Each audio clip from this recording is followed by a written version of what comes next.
இதுபோன்று இப்படி ஒரு வீடியோவை எவராலும் போட முடியாது. நாம் நினைப்பதை, நமது எண்ணங்களை இந்த வீடியோவில் பதிவிட்டிருக்கிறார். தேடித் தேடிச் சென்று சோறு தின்பதையும், தேவையே இல்லாமல் அவுட்டிங் என்ற பெயரில் ஊர் சுற்றுவதையும், நடுராத்திரியில் திரைப்படம் பார்க்கப் போவதையும், நாகரிகம் என்ற பெயரில் அநாகரிகத்தில் ஈடுபடுவதையுமே இந்த தலைமுறையினர் வாழ்வியலாக ஆக்கி வருகின்றார்கள். உணவுத் திருவிழா என்று அறிவித்தால் காசையும் கொடுத்துவிட்டு தட்டை எந்திக் கொண்டு யாசகம் கேட்பது போல் வரிசையில் நிற்கின்றது சமூகம். ஒரு நடிகன் தன்னுடைய வருமானத்தை பெருக்கிக் கொள்ள நள்ளிரவு காட்சிகளை வைக்கின்றார். அறிவை இழந்து குடும்பத்தோடு சென்று கூட்ட நெரிசலில் சிக்கி இறந்து போகின்றார்கள். அதை பற்றி கவலைப்படாமல் தன்னுடைய வசூல் கணக்கை பார்த்து கொண்டிருக்கின்ற ஒரு நடிகனை தலையில் தூக்கி வைத்து வசூல் மன்னன் என்று கொண்டாடிக் கொண்டிருக்கின்றது இந்த சமூகம். பேசத் தெரியாத குழந்தைகளின் கையில் அலைபேசியை கொடுத்து அதை பெருமையாக பார்த்து ரசிக்கின்றது சமூகம். இரவு 2 மணிக்கு மிட்நைட் பிரியாணியை குடும்பத்தோடு சென்று சாப்பிடுவது பேஷன் ஆகிவிட்டது.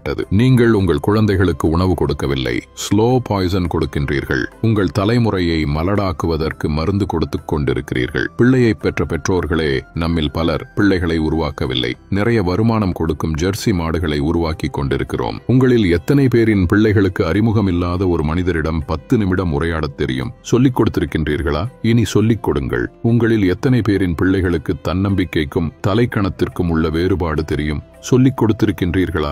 இனி சொல்லிக் கொடுங்கள். உங்களில் எத்தனை பேரின் பிள்ளைகளுக்கு நம் தாய்மொழியில் தமிழில் தொடர்ந்து ஒரு 5 நிமிடம் பிற மொழி கலவாமல் பேசத் தெரியும்? சொல்லிக் கொடுத்திருக்கின்றீர்களா? இனி சொல்லிக் கொடுங்கள். உங்களில் எத்தனை பேரின் பிள்ளைகளுக்கு உங்கள் மாத வருமானம் தெரியும்? அதை கொண்டு எப்படி உங்கள் குடும்பத்தை நடத்துகின்றீர்கள் என்று எத்தனை பேர் உங்கள் பிள்ளைகளுக்கு சொல்லிக் கொடுத்திருக்கின்றீர்கள்? இல்லை என்றால் சொல்லிக் கொடுங்கள். அது தெரியாததால் தான் இன்று பலர் லட்சத்தில் வருமானம் ஈட்டியும் EMIயில் வாழ்க்கையை தொலைத்து விழி பிதுங்கி நின்று கொண்டிருக்கிறார்கள். ஆண் பிள்ளைகளோ பெண் பிள்ளைகளோ உடல் வெட்கம் என்றால் என்ன என்று சொல்லிக் கொடுங்கள். 10 வயதில் அணியும் ஆடை எது? பருவ வயதில் அணியும் ஆடை எது? படுக்கையில் அணியும் ஆடை எது? பொதுவெளியில் அணியும் ஆடை எது என்று வேறுபாடுகளை சொல்லிக் கொடுங்கள். நம்மில் பல பேரின் பிள்ளைகளுக்கு ஐபோனின் விலை தெரியும். வந்த திரைப்படத்தின் வசூல், வரப்போகும் திரைப்படத்தின் புள்ளி விவரங்கள் எல்லாமே தெரியும். ஆனால் அன்றாடம் உண்ணக்கூடிய அரிசியின் விலை தெரியுமா? காய்கறிகளின் நிலவரம் தெரியுமா? நம் பிள்ளைகளில் பலருக்கு பில்கேட்ஸை தெரியும், எலான் மஸ்கை தெரியும். ஆனால் நம் மொழிக்காக, இனத்தின் வளர்ச்சிக்காக இன்னுயிர் துறந்த தியாக வரலாறுகளை பற்றி தெரியுமா?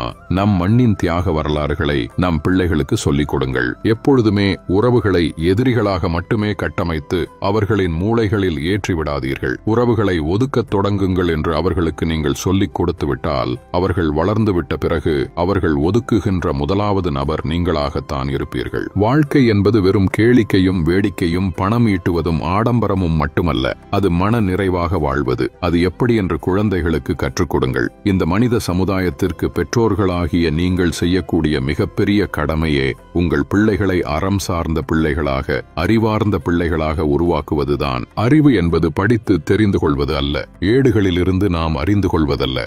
நாம் கற்றுக்கொண்ட அத்தனையும் நமது புத்திக்குள் இறங்கி அது என்னவாக வெளிவருகின்றது என்பதை பொறுத்ததுதான் அறிவு. சிந்திக்க தூண்டுவது அறிவு. தன்னுள் எழும் கேள்விகளுக்கு தானே விடை காண்பதுதான் அறிவு. அப்படிப்பட்ட அறிவை உங்கள் பிள்ளைகளுக்கு வழங்குங்கள். இந்த பதிவை முடிந்தவரை நிறைய நபர்களுக்கு பகிருங்கள். பெற்றோர்களாகிய நாம் நம் தலைமுறையினரை நல்வழிப்படுத்துவது நம் தலையாய கடமையாகும். அனைவருக்கும் பகிருங்கள்.